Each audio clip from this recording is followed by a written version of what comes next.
Medications are life-saving, but they also have devastating side effects. You are what you eat, and you cannot supplement out of a bad diet, and you cannot exercise out of a bad diet. Let's assume a youngster comes to you as a brain doctor. What are the probable action points that you would tell? I believe that the food industry is not for our health. They're for profit. They're not in charge of our health. You or I are in charge of our own health. It's up to us to learn to read food labels. It's up to us to understand the junk that's in our food if we're buying processed, ultra-processed foods. And processed foods are very hard to avoid, right? My mouth is actually watering right now.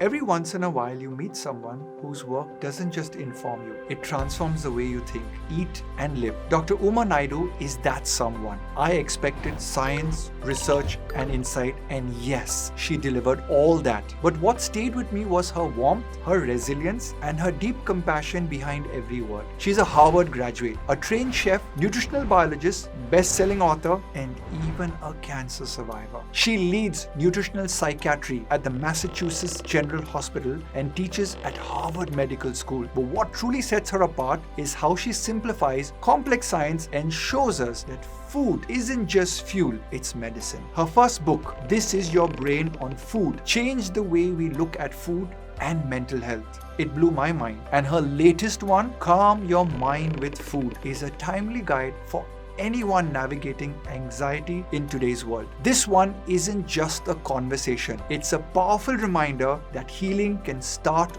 on your plate. So get ready to rethink the way you eat, feel, and live.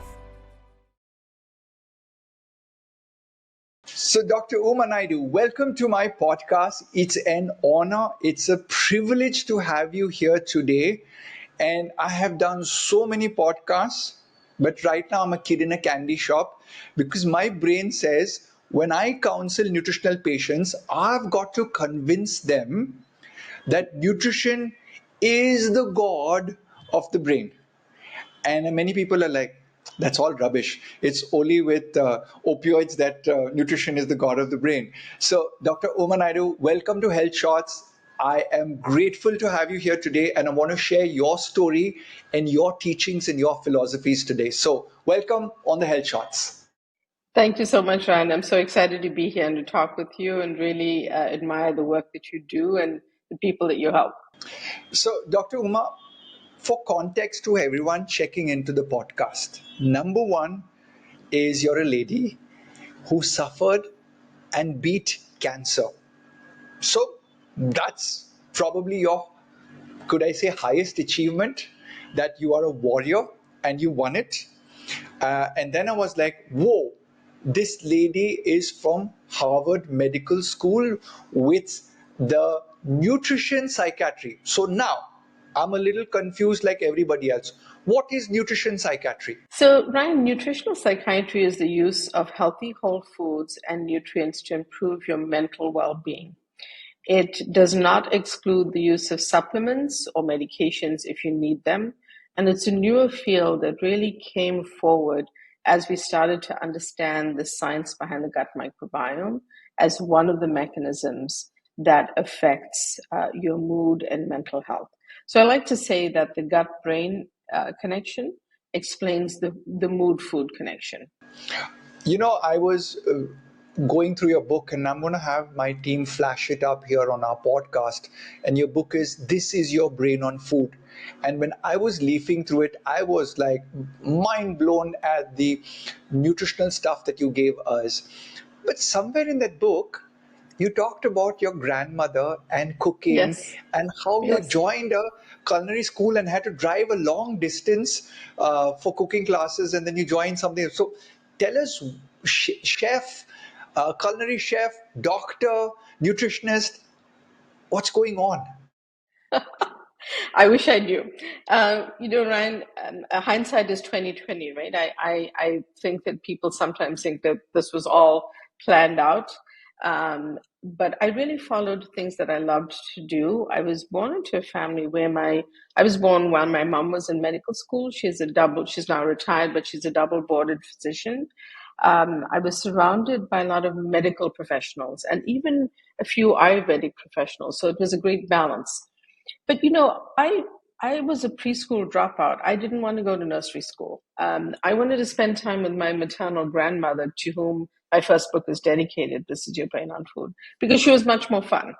And so somehow my parents allowed me to do that, and I would spend time during the day with her. And she would pick fresh vegetables from the garden. She would cook with delicious spices, and then my grandparents would sit and eat lunch with me and entertain me. So I learned yoga and meditation as a child. I spent very meaningful time with them, but I loved delicious food. So that was a very powerful influence.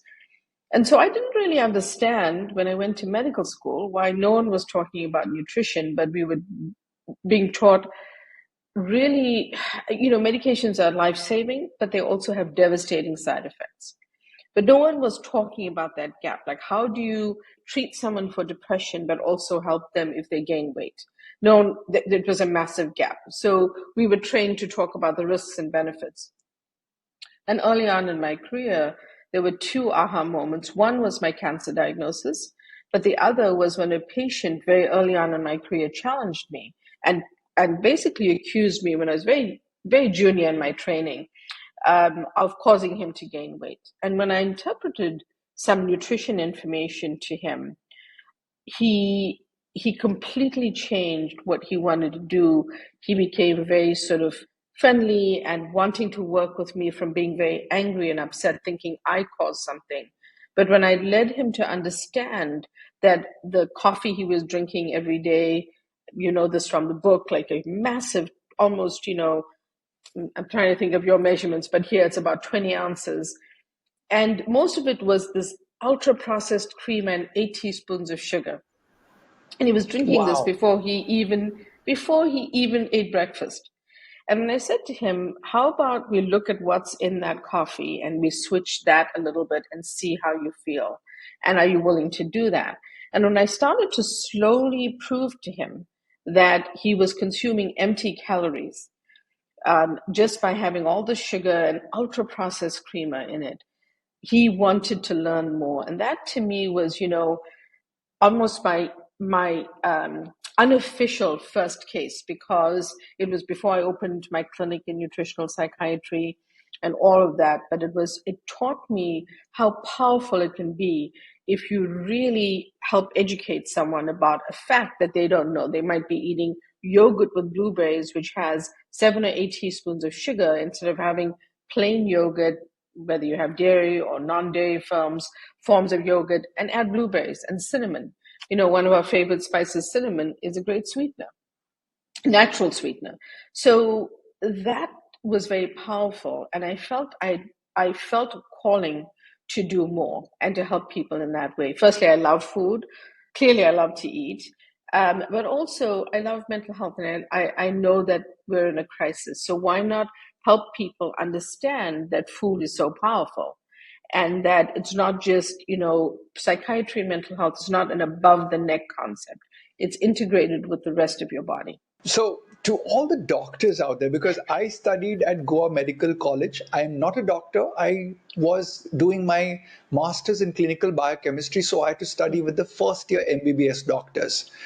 Right. So, you are one of those outliers of a doctor who says that in addition to your clinical training, you began to also explore the world of food via Yes. the nutritional supremacy and then also the culinary supremacy.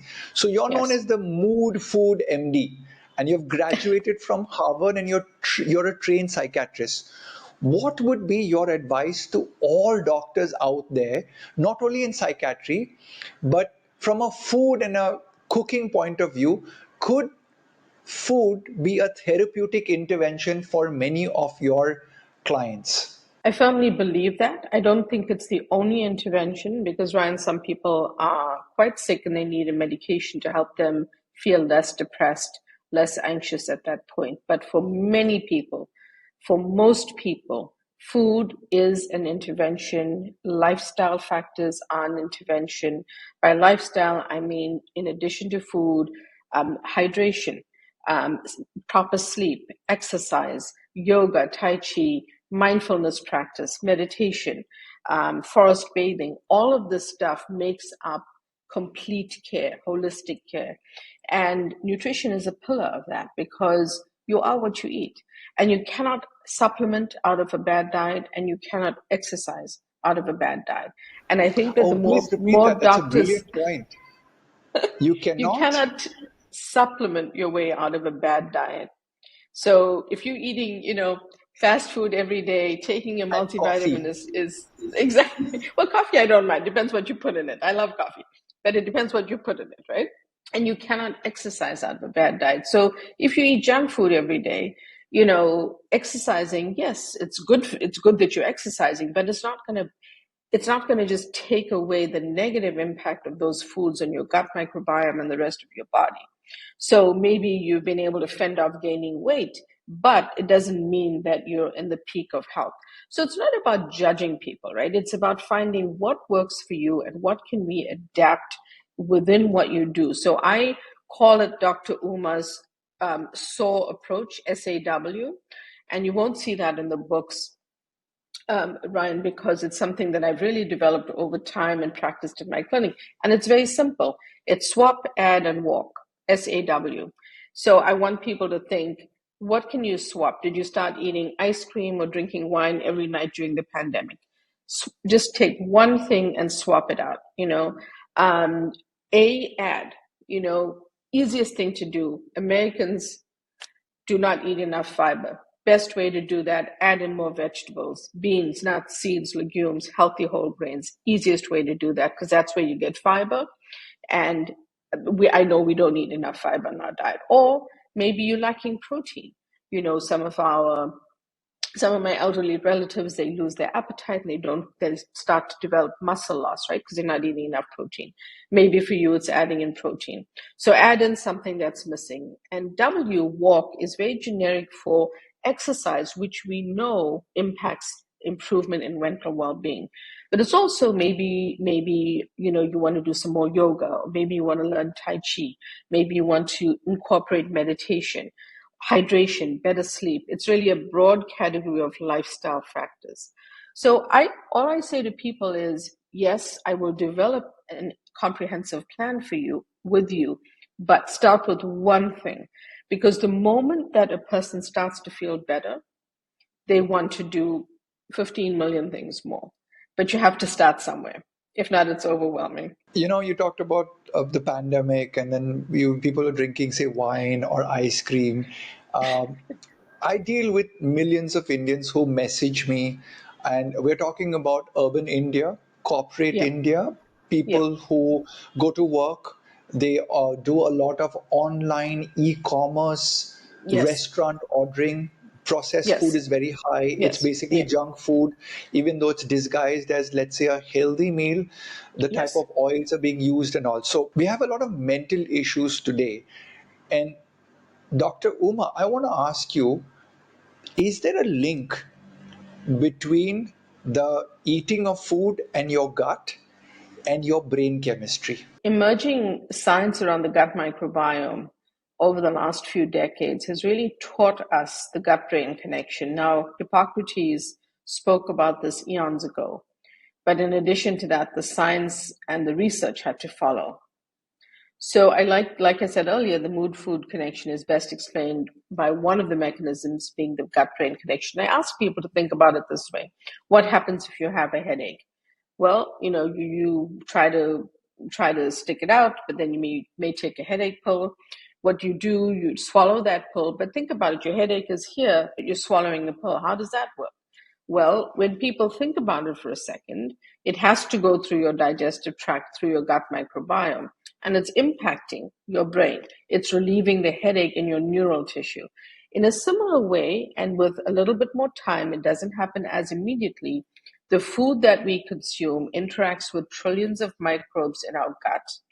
Then the breakdown products can either be good breakdown products, depending on what you eat, or bad breakdown products, depending on what you eat. And ultimately, they are going to also reach your brain. But let me take a step back for a second and also say that the gut and brain originate from the exact same neural tissue in the embryo.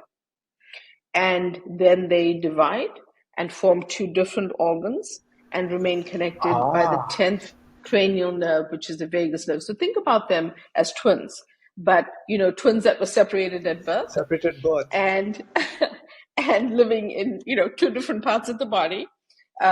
Maybe they should be fraternal twins because they are different organs, but they come from the same cell.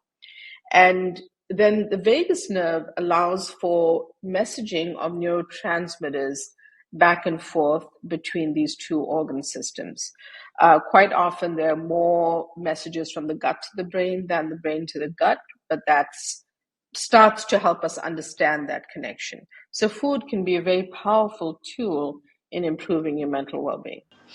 I think this is amazing that the brain and the gut come from similar tissue when you're born. And that's like so amazing because it's very easy to explain to a patient or a client that, look, what you eat, which feeds your gut, which what could be a tablet for a headache, could also be something like an omega-3 or a chamomile tea, which your brain would also say that I kind of like it. Now, I want to take a point from your book and I want to pick your brain on this one, which was you've written all it takes is 2 hours worth of psychological stress to completely change the bacteria in your gut. Can you talk to the world about this? Yes. So it turns out that, an argument with your spouse, a problem with a colleague at work, stress that you're experiencing in your life, whatever it might be, doesn't just impact you psychologically, but it also impacts the gut microbes. Initially, years ago, this was studied in animal research, and over the last 5 to 10 years, it's also been shown in human trials that basically there are a few different axes that are impacted. Researchers looked at biological stress, environmental stress, and how it impacts those gut microbes. And, it's been shown in healthy adults in even in a study is published as early as January of this year. So there was association found between microbial function pathways and these different microbes. So it's important for us to understand that whether we eat or we're experiencing certain emotions, these are impacting us in ways that we may not be able to see easily, but they are happening. And I think that's powerful for us to know. Amazingly powerful, because my next question to you would be on the same lines, which is you're a psychiatrist, doctor, love nutrition, and you also train chef. So here's the thing: if somebody's anxious or stressed, let's say that's me, and I came home to your house, what is the ideal anti-anxiety meal you would probably cook up for me? Well, for one thing, I think context matters, right? I think how you serve food, how you prepare food, food and cooking can be very therapeutic. It's one of the reasons that I love cooking so much. It's my happy place. It's where I feel good. So I feel like that's important because that's what I view in the food that I prepare. Firstly, I love to set a good table. So if you do come to eat with me, I like it to look nice because, we eat with our eyes first. So the food must look nice, the environment, that's just me. You could literally eat healthy food out of a paper bag if that works for you. But whatever it is, I want to lean into my heritage. So spices are a very big part of it. What I would make sure that I did is a typical meal would be a lot of a really healthy, colorful salad. I call it a kaleidoscope salad in my second book, Calm Your Mind with Food. I would probably do a version of maybe salmon with a tikka masala that I make from scratch. And I would also do a My mouth is version actually of watering right now. as well as so should have the chilies, the curry leaves, and all the spices mixed in. And I like to air fry that because it gives it a little bit of a crispy texture.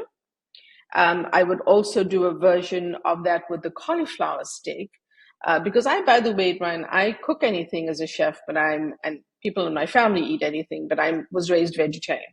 So I'd have the cauliflower version for myself, same spices, air fried, and then I would definitely make some kind of a lentil, some form of a dal. But here's what I do with my dal. I'll add spinach and other greens to it, or I'll add something like eggplant to it. So think sambar, the idea of a sambar by adding in, different vegetables. But I want to add in vegetables and add in protein where I can and balance that up with something delicious. And then making sure to have water or whatever one likes to drink. But those are the basics. Of course, I always like to have a little bit of some form of raita or yogurt because I know it's good for my gut, but I might flavor it with spices and fresh mint and cucumber, right? Again, adding vegetables, spices, and healthy nutrients to my gut. I love fermented foods. So I would think of something that we could have. Maybe I would add a little bit of kefir to the yogurt because that's now adding in a fermented food. So I try to cover as many of the food groups and the healthy fats, and I would cook in, the right types of oils and fats. But most importantly, it's made with love. It's colorful and beautiful because we do eat with our eyes first, and I would want someone to enjoy that. Another thing that people don't realize is healthy food can be delicious. And we have the best way to do that with spices. We have the easiest way. They're calorie free essentially, unless it's a blend or you're adding stuff to it. And they sugar free and salt free. So our pure spices are so powerful for our brain. That's wonderful. In fact, I remember reading in your book, and I don't want to get too technical because I want our audience to understand this, but you talked about the tryptophan and how Yeah. it helps in serotonin production, and Mm-hmm. how the turkey helps in as an amino acid. Tryptophan is very high, but you Mm-hmm. went on to talk about hummus and pita bread Yes. and how that combination can give you a better amino acid profile for calming both the gut and the brain. So, is there truth that pairing of foods can really help people understand that their brains can get more happier? You can get better sound sleep because of these pairings? Pairings are definitely important. And, we look at some of the science-backed research behind some of it. And I think that people place a lot of emphasis on serotonin, the so-called happiness hormone. But let's look at something like poor sleep. There's a lot of emerging and ongoing studies about tart cherry juice that actually helps insomnia, and it contains melatonin. It's rich in antioxidants. So there are many things in our environment that can help us if we just sort of tweak it the right way. And that we think about it to improve our mood, improve our well-being. So, doctor, this is going down a question that was not listed in the podcast, but I want to ask you this as a medical doctor. People like to Google up their symptoms, and then Yeah. people try and find out that, oh, melatonin helps me sleep. I'm going to take 5 milligrams of melatonin as a nutritional supplement. As a Yeah. nutritionist, I'm like, hang on, please wait. Have you tried the food version? So, Yeah. doctor, if you had to rank as a nutritional psychiatrist, when you're treating your patients, one is you do the art of counseling, maybe blood test, maybe a lot of talking and coming to a conclusion what's bad before you add a band aid. So, to supplement or not to supplement on your own, what is your advice? So I feel that I can definitely speak to the US population, Ryan, and we do not eat good diets, and I think that we need to supplement. So we need to fill nutritional gaps, not live on supplements, but if we are missing something in our diet, if we are living in an environment, for example, I'm in the far northeast, we don't get the level of sunlight exposure that everyone else does. So a lot of people in the Northeast may be vitamin D deficient. So environment matters, your diet matters, your lifestyle matters. So I don't want people to rely on supplements as the mainstay of improving their health, but they do fill nutritional gaps. As a vegetarian, vitamin B12 is important. I can get it from nutritional yeast, which is fortified with vitamin B12. But I think that you have to look at the personalization of the nutrition, which I'm sure you do as well. And be able to add in things if someone is missing it in their diet or in their lifestyle. Awesome. So, I have a lot of youngsters working with me, and many of them move from cities far across India. I'm sure the same thing happens in the US. People Yep. move to the metro cities, and we tend to have these first jobs in the first 10 years of our career. And youngsters feel that they are invincible. They can forego on their sleep. They can work long hours. They can just order any pizza, burgers, fries, oily dosas, oily puris, and put that into their body. Doctor, when you've been practicing, all right, I'm sure you'd have seen all age spectrums. Youngsters are a little bit more insulated, I guess, because the body hasn't been bashed up that much. But if you had to advise people listening in, what could be the age of starting healthy eating to get better brain productivity, better mental alertness? When should they start? Should they wait till they're 35, 40 and start getting headaches and PCOD problems or fertility problems, or should they start much younger? I think it begins in childhood. I think so our brains are developing throughout our lives. But let me preface that by saying if I would advise parents, as I often do, often talk to them about just improving the healthfulness and brain health of their children, because there's also a massive increase in the diagnosis of conditions like autism and ADHD, right, and prescription medications. But another way to answer your question is you could start at any age. And even if you are older listening to this podcast and our conversation, you can start then because the brain has neuroplasticity and there's always a chance that you can improve how you're feeling and how you're doing. I think with young people who have the liberty of eating in any way and it doesn't impact their physical health that they can see, they may not realize that their body changes over time. And if they're eating fast food, junk foods, and chocolates at the age of 20, it's not going to be the same when they're 40 or they're 60. And they cannot continue those habits, right? So it's not that they can never eat a chocolate or a candy or whatever. It's how do we create the balance of what I have 6 pillars of nutritional psychiatry, and one of them is the 80-20 rule. And what I mean by that is 80% of the time, try to lean into those healthy foods. And 20% of the time, on a Friday night, by all means, get the food that you like. But remember that the next day, you're still going to exercise. You're still going to take a walk. You're still going to hydrate well.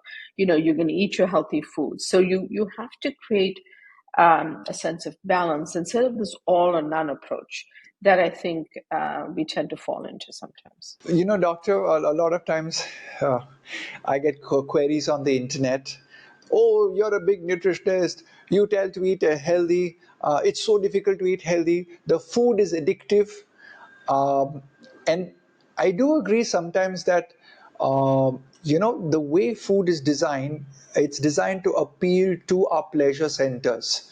I think the pleasure centers light up in the brain. And yes, things like our discussion today with you as a nutrition psychiatrist makes you an authority which says that eat healthy food.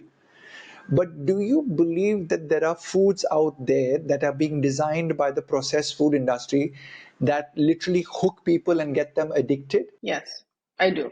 I believe that the food industry is not for our health. They're for profit, right? And so the food industry as a whole, they may have healthy divisions that are trying to do some products in a healthier way, but they are really they're not in charge of our health. You or I are in charge of our own health.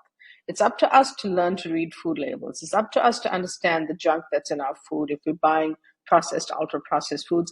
And processed foods are very hard to avoid, right? And that's okay. It's that if you educate yourself and you eat less of them or less of the very unhealthy ones, even that is a good and positive change. So no, I do not believe the food companies are there for our health. I think that we need to feel empowered to know how to make these choices. And I want to be honest. I think that, certainly it's some, people are trying to take on the food companies, and I want them to really challenge it because the US, for example, has a lot of really nonsensical, unhealthy ingredients that, for example, are not allowed in Europe. So, yeah, and also marketing and food labeling and how they are marketed to people makes one think, oh, this is a healthy choice, let me buy it. A great example of that is like something marked whole grain or natural, or sometimes gluten-free. People assume gluten-free means it's healthy. No, it could have all the wrong types of flour in the exact same biscuit, cookie, or candy. So just, understand that, be the authority on your own health and get advice from good people, because if not, you can't So, trust the doctor, food industry. so doctor, when let's assume a youngster comes to you, 25, 28-year-old female comes to you and says, doctor, I emotionally eat when I get angry or get stressed or too much of work is there and I have to meet a deadline. I just order the most unhealthy foods, right? Now you're saying to us that it's in your hands, you have to take control. But as a nutritional psychiatrist, a doctor, what are the probable words you would use or action points that you would tell a young lady that this is what you need to be doing? So, I think that part of empowering someone is guiding them without telling them, if that makes sense. Because as humans, people, you just said, India is a health loving nation, not a health doing nation. Why is that? Because people don't like to be told what to do, right? And so I've got to really walk a fine line between being able to understand what someone is willing to do. So what would I say to the person? The first thing I would say is comfort foods, which is some of the foods you are talking about, are discomfort for the brain. So when you consume those foods in an ongoing way, you're stressed on one evening and you eat that, okay, but the next day try to assume healthier choices. Try to make sure you go for a nice long walk, get on the treadmill or do some exercise. Balance it up. Make sure you're hydrating well. Make sure your sleep is good. But staying with those foods will ultimately lead to poor patterns for you, disruption in your gut microbiome, and ultimately how you're feeling emotionally, both especially more anxiety and more depression. Brilliant answer. I think you put it nicely. There is a group of people right now in India who are very stressed. Those are the children going in for the exams. You being an Indian, you know how much our parents push us to study hard and score and excel well. Now, there has been a lot of children writing in. And when I mean children, 9-year-old to 18-year-olds writing in, Ryan, I've got a lot of exam stress. Could you give me some nutrition tips? What should I not eat and what should I eat? So, Dr. Uma, if you had a kid answering an exam as your client, what would be some of the quick hacks? Because in today's world, people don't want a solution; they want a quick hack. Yes, yes. So first and foremost, make sure you're drinking enough water, that you're hydrating. Give up the soda and the sugar sweetened beverages and all of that stuff. Don't drink the energy drinks. Drink water. Drink hydrating teas that help you. Chamomile is good for anxiety. Green tea is good for focus. Then when it comes to food, lean into vegetables, clean proteins, and for snacks, have things like an apple. Have a handful of nuts, things like almonds, walnuts. Two Brazil nuts give you the selenium content you need for your brain health every day. So even adding in two Brazil nuts is a good choice every day. Snack on small pieces of fruit like clementine and orange. If you have a sweet tooth, start to eat extra dark natural chocolate. For lunch, have a huge salad of different colors of vegetables and add in the proteins of your choice. That could be chickpeas, could be tofu, it could be extra cauliflower, but it could also be a piece of salmon. It could be a piece of chicken, whatever it is that you enjoy eating. Um, and, for breakfast, start instead of cereals, which are honestly just, except for one company trying to do the right thing, they're generally junk. Um, so, you know, rather than that, have a chia pudding. Make an omelet either from eggs, or if you're vegetarian like myself, make it from chickpeas. There are ways to have a hearty breakfast so that your brain is functioning, right? You need the energy. Um, and then for dinner, have a well-balanced meal. Eat earlier so that you can take a walk, you can continue studying, and you allow your body time to digest. And add in, a little bit of fermented food every day. Lean into your vegetables. The portion on your plate should be less rice or starch and more vegetables, protein, and healthy fats, whether that comes from your olive oil, whether it comes from your avocado, or maybe it's nuts and seeds. It's sort of a balance that you want to create. But I'm a big believer in the portion of your food and the source of your food, rather than you know um, having a massive dinner plate or having the wrong types of food that are less healthy. Doctor, with the same group of people, I have a lot of children who do sports and they come to me as a sports nutritionist, and then they have the exam. So they're like Uncle Ryan, I have to study for exam. I can get only 3 hours of sleep now.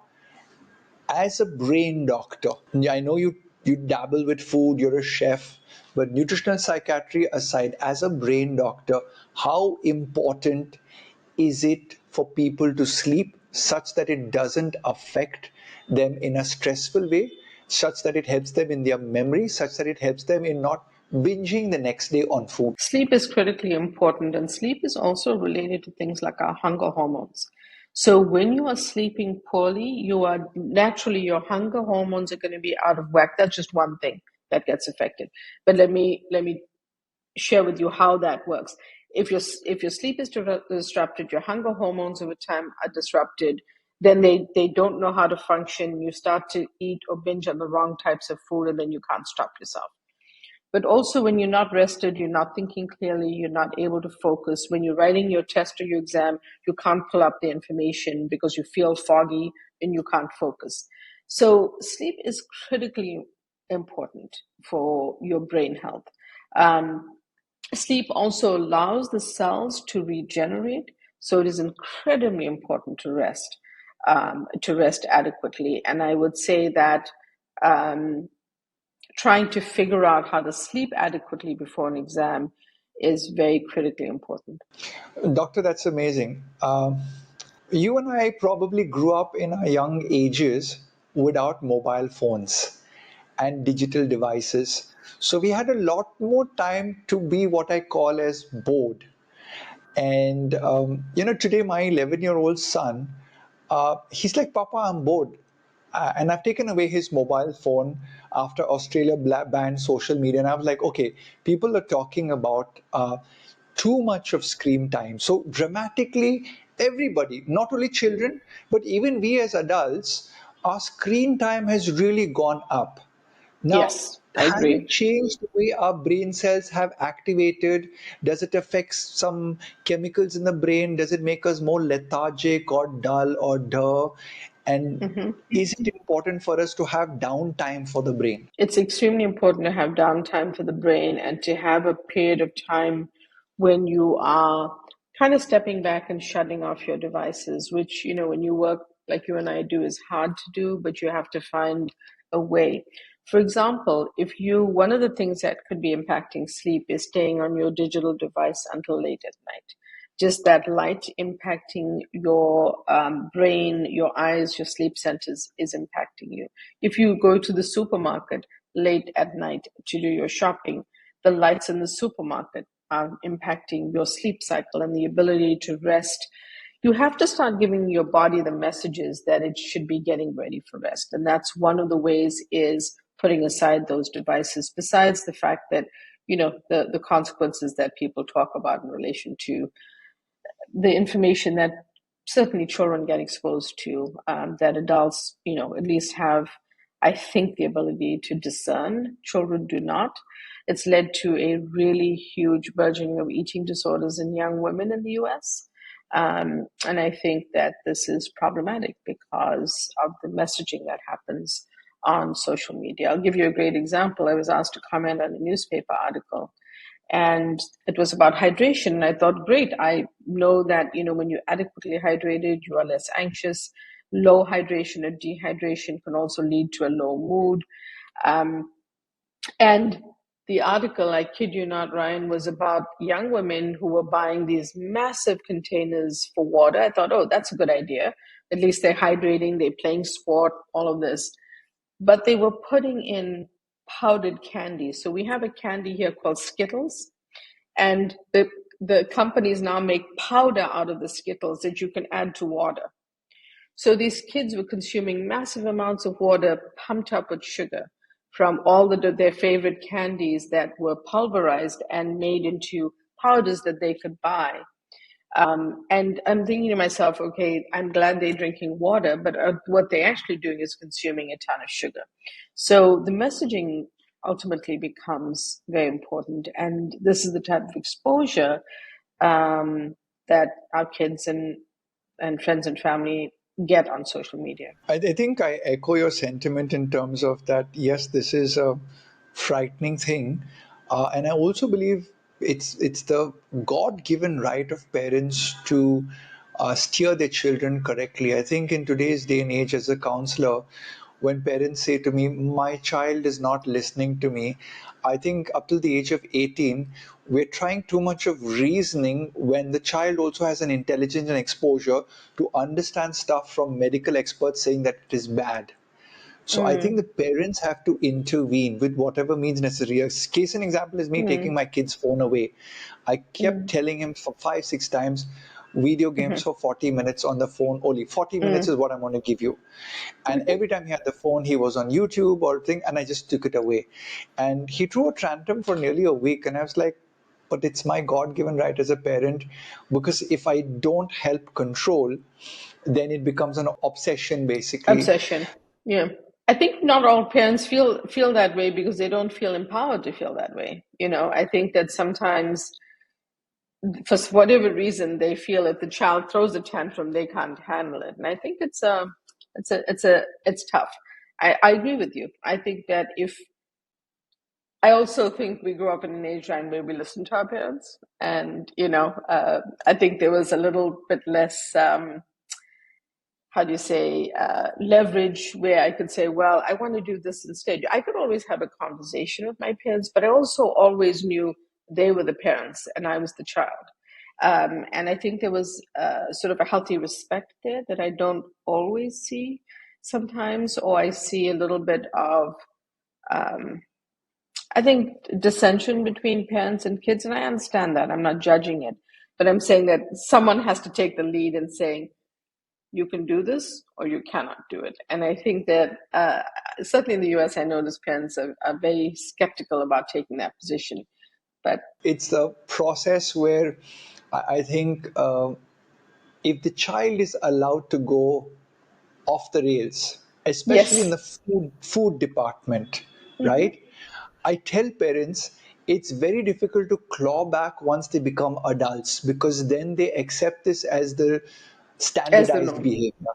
Right, You know, right. speaking of standardized behavior, a standardized poor diet taken by a lot of people in their early 20s in offices, no time to cook for themselves, and just feel invincible, alcohol, smoking, it's going to affect the brain. Research, doctors like you say, it does, right? The question I want to ask you is, if somebody comes to you and has a realization, Dr. Uma, I heard your podcast, I want to eat healthy. This bad brain, which has been slapped. In India, we use a word called thappot. So you have given all the thappots with the alcohol, smoking, sugar, skittles, everything your entire life, and no good food, processed food, junk food. How long does it take for the brain to reset once they switch to a healthier diet? Do you have any case studies that were like shocking aha moments of transformation in the brain? So I can share two. What I can answer that question through what we know about healing the gut, because the gut and brain are connected, and gut inflammation or dysbiosis leads to brain inflammation and neuroinflammation over time. And we know, and then I'll share case studies as well. We know that gut healing takes around 3 weeks to a month or longer, and research evolves and changes all the time. So let me answer it this way. I've had people call me after a week and say, "Doctor, I didn't realize that I was actually anxious. That's why I wasn't sleeping." So I might have worked with them on a plan to improve something in their diet, something in the dinner that they were eating, not shopping at night, watching television at night. But when they realize that, it can be an amazing fact. So I've had people respond to something within a week to 10 days. But I've also had people, young women that I talk about very frequently, who came to me in her career. She was very successful and got promoted. But when she was promoted, her lifestyle changed. So she, instead of staying at home and taking lunch for work every day and walking her dog and doing her yoga classes, she was traveling 6 out of 7 days of the week. So she was eating fast foods, junk foods, processed, ultra processed foods on the go in order to get to places. When she arrived somewhere, she was eating some bar snacks or having a glass of wine or networking and going to networking dinners where everyone was drinking alcohol. So all of a sudden, instead of one glass of wine with her girlfriends on a weekend, she was now drinking 2, 3 a night because of the networking. So all of these factors cause significant inflammation in her gut, and she came to me asking me for medication. She wanted to get an immediate prescription for severe anxiety, and I said to her, "If you're willing, are you willing to just, have me ask you some questions?" And we were able to uncover that her dietary changes were driving her anxiety. And she was not acutely ill where she needed to be in the hospital. She was well enough that she could help work with me to change her diet. And over time, within about 2 to 3 weeks, she was significantly less anxious. And so, we made a plan for her to resume what she had been eating, but on the go, so to speak, because now she was traveling so much. So it's very gratifying to see people feel better when they make those changes. And it's not perfect. None of us is a perfect eater, but at least that's why I have swap, add, walk. It's a way to start you on that journey.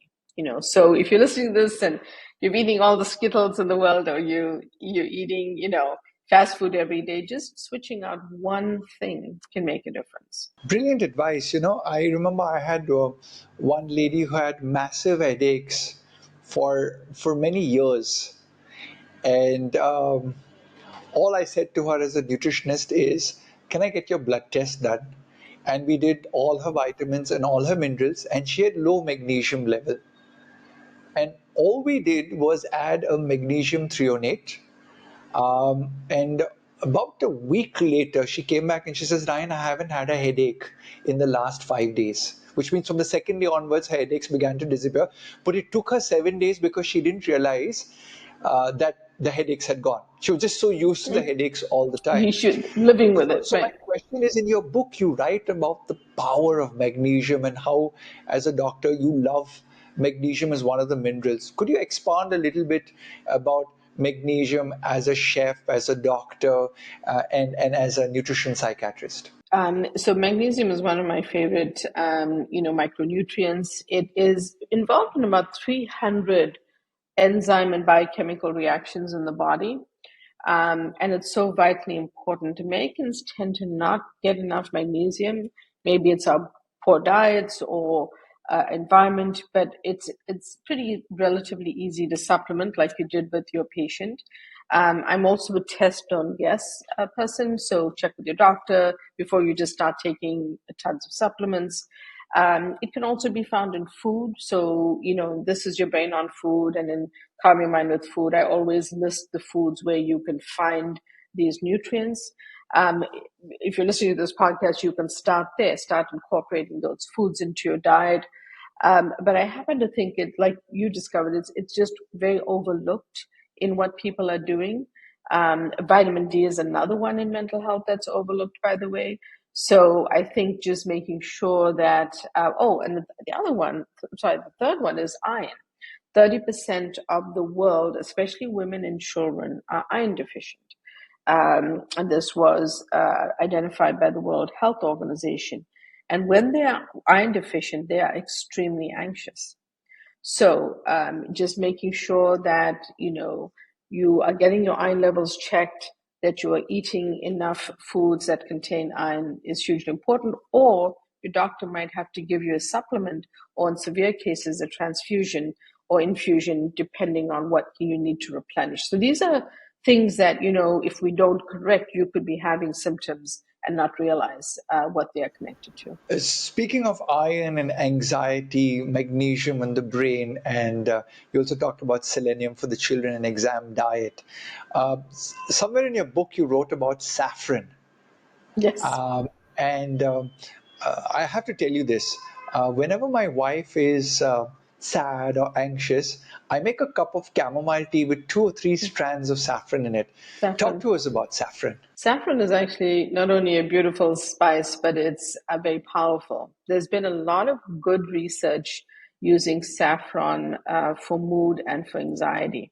The studies tend to have used the supplemental form, and the supplemental form has higher doses. Now, to your point, Ryan, I'm a big believer. I still drink my grandmother's golden chai every morning. That's what she taught me to make. It helped me through my cancer. It's something I love. But I think that with saffron, it's one of those instances I suggest if you're having really severe mood and anxiety, and some of the families I work with have said they use it for their children, but make sure you speak to your pediatrician or your doctor about that. In this, as a supplement, it can be very powerful, and a good supplement can help mood and anxiety. I've seen it, but I also incorporate. Remember, saffron is very expensive, and we don't use much of it, right? So sometimes through food, it's a little bit more challenging, but still definitely helps. So that tea you give her definitely helps. But if you now are looking to something more consistent, that's a place that I suggest a supplement. I sometimes suggest a supplement depending on the level, and vitamin D, because you can get vitamin D with direct sunlight for 10 minutes before you put on sunscreen or sunblock. But some people in the area where I live are so deficient they need a supplement, and then when they normalize, they can use the additional lifestyle measures to get their vitamin D. Awesome. So, doctor, I want to go to one part which you touched on earlier in the podcast, which is about the gut-brain axis and about the gut bacteria. You talked a little bit about the microbiome. So, there's a lot of research happening on the microbiome right now. I was very enamored about reading on how young athletes transplant bacteria put into older people, and how their endurance levels actually worked up. And I was like, whoa, you can make a 50-year-old now win an Olympic medal by just transplanting the microbiome, which is the good guys. So 2 parts to my question. Actually, 3. One, people are dosing probiotics left, right, and center. Second is, um, do these gut bacteria actually cause the craving, or does it come from the brain and the brain says, I'm the boss and I'm giving you the craving? And the third one is, should I do the microbiome testing to know what are the bacteria, good or bad, in my gut? So let's start with the third question first. In the United States, we can't get microbiome testing covered by insurance in hospitals. So a lot of people have to go to a private company and pay for it. But that being said, it's pretty simple to do, and a few good companies out there that can do it. So it's usually a fecal test that you send them a sample and you mail it, and they send you an analysis, and that can actually be very helpful to guide someone. Because in conditions like anxiety, we now are able to identify certain strains, which you've read about in my second book, that are associated with anxiety, for example. So yes, if testing will help guide you, by all means do it, but not everyone has access or can pay privately for that. In terms of your second question, I would say that that cravings are a very particular thing. And you mentioned our receptors, and one of the things I will say is that we know that research has been done around dopamine and sugar, and that sugar responds to the reward pathways the dopamine reward pathways in a similar way to the street drug cocaine. So when people talk about struggling with sugar and becoming so-called addicted to sugar, it's a very real thing. They are hooked on it and they can't step back from it because they get this dopamine reward, they feel good, and it keeps going in this cycle. But unfortunately, the rest of their health is being impacted. So with cravings and those types of emotions, it is actually also linked to how the gut microbes are responding, but then which pathways are being connected in the brain. It's a hard thing to break the cycle of cravings, but there are ways that I'm sure you work with to help people do that. As to who is the boss, the gut and the brain, I think they kind of interconnected. So I'd like to say the brain is the brain, most important organ in the body, because without the brain we can't function. But I also know those gut microbes are consuming all that sugar or whatever it is, and the processed ultra.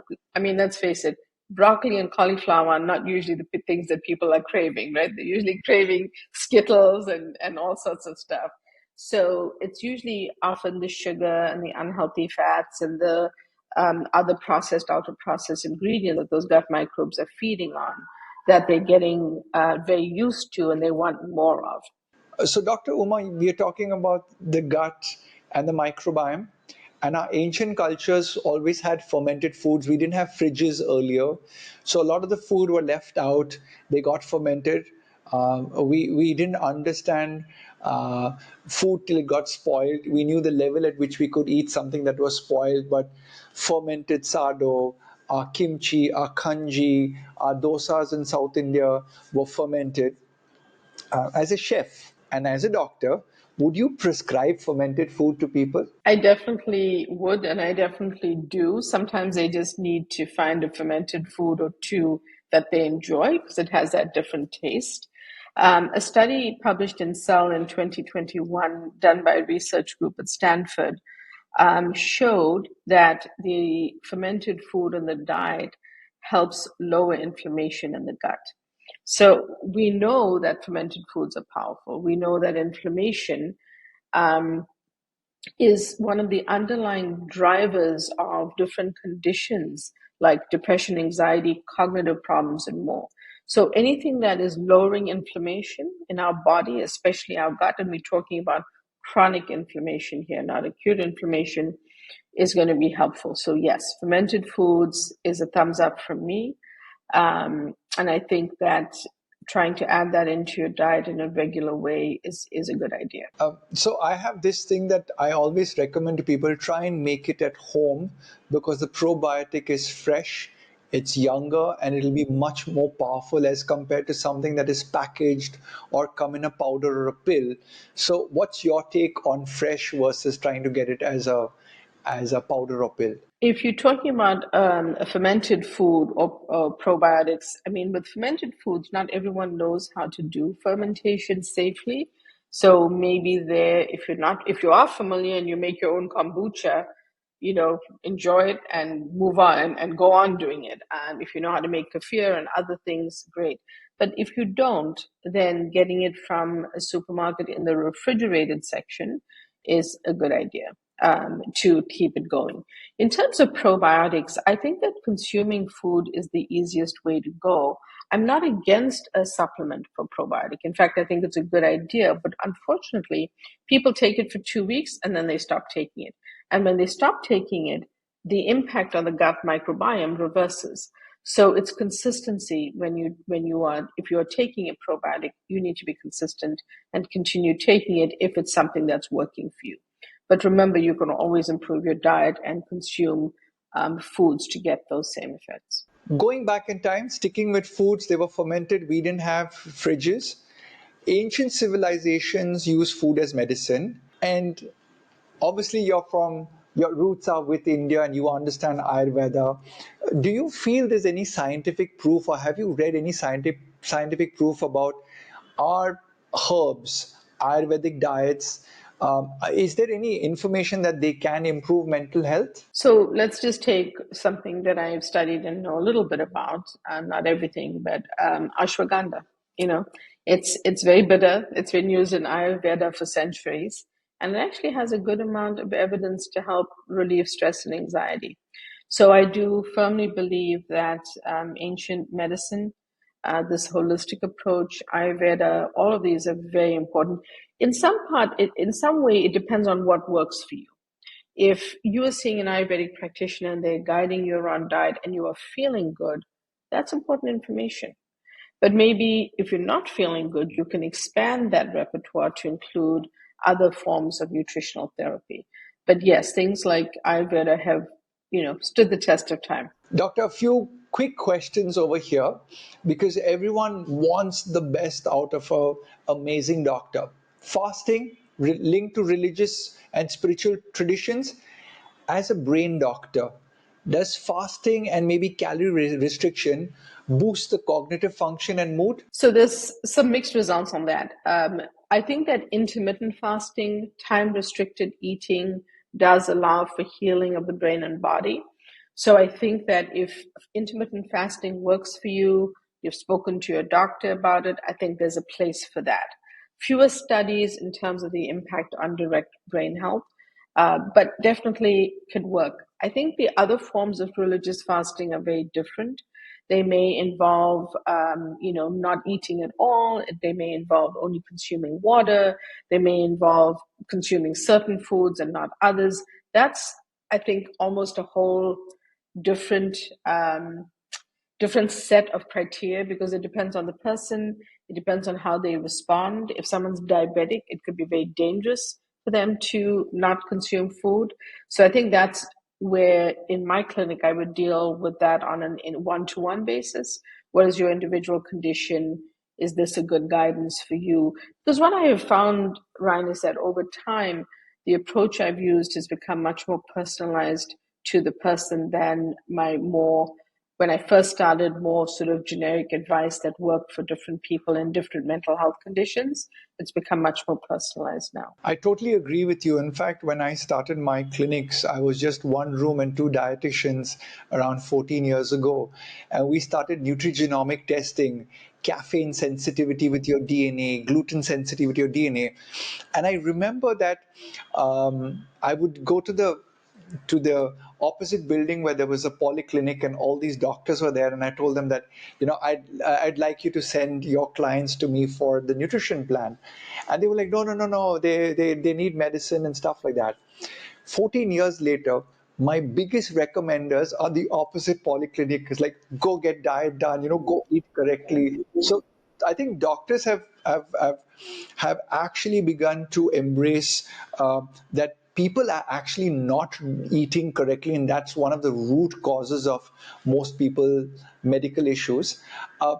The last long question over here to you, doctor, which is about your profession. With so much advancements in psychiatry, okay, and you're one of those unique pioneers that have started. The other doctor that I know that talks about brain health and nutrition is Dr. Daniel Amen from the US. And so I was like so excited when I found your profile and your book. I was telling my team, we need to get Dr. Uma teaching us about medicine, psychiatry, and nutrition because some of my own fraternity of nutritionists don't believe that nutrition can help the brain. So do you think psychiatrists will eventually prescribe food as a primary treatment alongside or even with medication? Ryan, that's my hope in meeting and working with good people like yourself to try to do over time. But I want to tell you that, like in nutrition, we face the food industry. In medicine, we face the pharmaceutical industry. And I think that in the United States, doctors are, I was trained this way, so I speak for myself as well. You train to use a prescription and not as much lifestyle medicine. But the ACLM, the lifestyle medicine group, the nutritional group, the functional medicine doctors and practitioners, the lifestyle psychiatry doctors are really slowly and steadily coming forward. We're having a greater presence in national meetings that are sharing this information. I would hope over time to train and teach enough people that they could use it as one of the tools in their toolkit. No one is saying avoid all antidepressants because some people are desperately depressed and they need it. So, or someone is manic and they need something to stabilize their bipolar disorder. But food can always be a huge and important tool. Getting there is going to be a longer road. It's a big challenge, but I'm going to give you all the support that you need to educate Thank more and you. more people out there. Few rapid fire questions. Your brain has got limited time, doctor, for this. I want to see you as a sharpshooter. Top 5 brain foods for that Dr. Uma would prescribe. Okay, omega-3s, either through salmon if you eat it, fatty fish, or plant-based sources, flax seeds and chia seeds, or basil seeds actually. Fermented foods, we've covered that. Um, Extra dark chocolate, which we didn't cover much, but definitely something to consider. Leafy greens and all greens are a great way to go. And fifthly, I'm going to include, and by the way, leafy greens expands to adding in your vegetables. So cruciferous vegetables, and fifth, spices and herbs. So When you get clients coming to you, 3 tips that you might give them to break away from junk food, sugar, and processed food cravings. add fiber to your diet, add hydration to your diet, and use the SAW approach that I teach people: swap, add, walk. So Awesome. If someone struggles with depression or anxiety, but they can afford to change, how people negotiate with us. I can change only one thing in my diet. What should it be? swap out one unhealthy habit that you're doing, whether it's eating ice cream, eating candy, drinking energy drinks, adding 8 teaspoons of sugar to your coffee, whatever it is. Change one thing first, because usually that thing is worrying you. It's troubling you. That's why you're going to mention it to me. And if it's reached your conscious awareness, we can change it. Wow. One food you would never find in Dr. Uma's kitchen. Any form of cereal, except for one company that I know that's doing it better. India's 1.4 billion people, the largest population in the world, going to be the youngest population in the world, and we have the highest number of lifestyle diseases in the world. And I believe mental health hasn't been tracked as aggressively, but I think we would top it because we have the largest population. If you were, let's say, the head of a country with that population, and you could ban one food from the planet for better mental health, what would it be and why? While I think that sugar is an important nutrient for our brain and body, it's how you consume your sugar. So I would want people to remove, the table sugar from their diet and put in healthy forms of sugar. Get it through fruits, some berries, and other ways. Because I think that in the United States, we have sugar even added to savory foods like salad dressings, pasta sauces, and foods that ketchup, you would never think that has sugar actually does. So if I were to ask people to remove a processed and less healthy ingredient, it would be that form of table sugar. Wise answer. In fact, I want to share one thing with you from India. There was a very famous baby food company, and in the European version of the baby food, there was no added sugar. But the Indian version produced in India had a tablespoon of sugar in it. And there was a lot of hue and cry, and then through public outcry and then the government intervention, there's like, why are we getting sugar? So I think that was something that I echo with also personally. Sweeteners, doctor, yes or no? Artificial sweeteners. Newer ones are better. The older ones and things like diet soda, not so much. They have been shown to be, they're called non-nutritive sweeteners for a reason. They're not offering you nutrition, and they are problematic to gut health. But there's some newer ones that in tiny quantities, if you need to have something sweet, are okay. Doctor, you've written 2 books, correct? Yes. What are the names of the 2 books, and where can our viewers find your book? So my first book is called This Is Your Brain on Food, and my new book is called Calm Your Mind with Food. You can find them at Amazon or your local bookstore. You can find my platform online on all social media. Please follow me. at Dr. Uma Naidoo, at DrUmanaidoo. Please follow my YouTube channel at the same address. And also subscribe to my free newsletter, which I write every week about a different food, a different brain food that you can start eating, how to buy it, and how to cook with it. And you can find all of that on my website, umanaidoomd.com.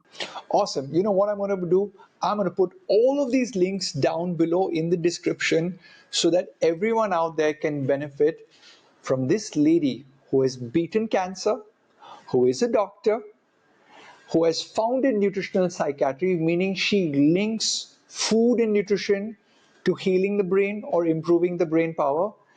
And best of all, she's a medical doctor, and she's a person that has taken time out from a very, very busy schedule. I know that. And I'm so grateful for you coming in here today with me. And next time you are in India, I am going to travel to wherever you land in this country, and Thank I am you. going to cook for you, Dr. Uma. Oh, I love that. Thank you so much, and it was lovely to talk with you, and thank you for all that you're doing.